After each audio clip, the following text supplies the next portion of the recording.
امام نووی کی کتاب الاذکار ہے، مکتبۃ العصریہ بیروت کا یہ طبع میرے پاس ہے اور اس کا صفحہ نمبر 89 ہے۔ حضرت عبداللہ ابن عباس رضی اللہ تعالیٰ عنہ نے ایک بندہ رکھا ہوا تھا ڈیوٹی والا، وہ حساب لگاتا تھا کہ کون سا بندہ ہے طائف میں کہ جس نے ختم قرآن کرنا ہے۔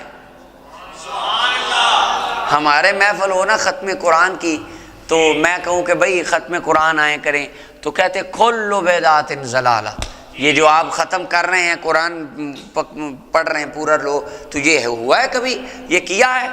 تو اب حضرت عبداللہ ابن عباس سے پوچھیں کیا نبی پاک نے بندہ رکھا تھا؟ نہیں، ابن عباس رکھتے ہیں فَإِذَا أَرَادَ أَن يَخْتِمَ، جب وہ بندہ ختم قرآن کرنے کا ارادہ کرتا، اعلم ابن عباس، وہ بندہ جو حضرت ابن عباس نے رکھا تھا وہ عبداللہ بن عباس کو بتاتا کہ فلانے گھر کل ختم ہوگا،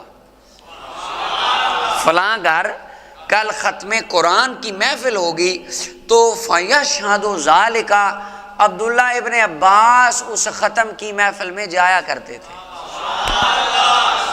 یعنی حضرت ابن عباس رضی اللہ تعالیٰ عنہ وہاں جاتے اور اپنی موجودگی میں وہ ختم قرآن کرواتے۔ اچھا، اب حضرت عبداللہ ابن عباس رضی اللہ تعالیٰ عنہ کیا کرتے ہیں؟ ختم قرآن کی محفل پہ جاتے ہیں۔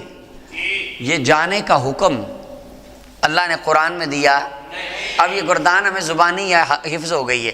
حضور علیہ الصلوۃ والسلام نے ساری زندگی ختم قرآن کی محفل میں جانے کا حکم کہاں پہ لکھا ہے؟ جلوس میں جائیں، میلاد میں جائیں، عرس پہ جائیں، لکھا ہے؟ تو نہیں لکھا جی، واقعی نہیں لکھا۔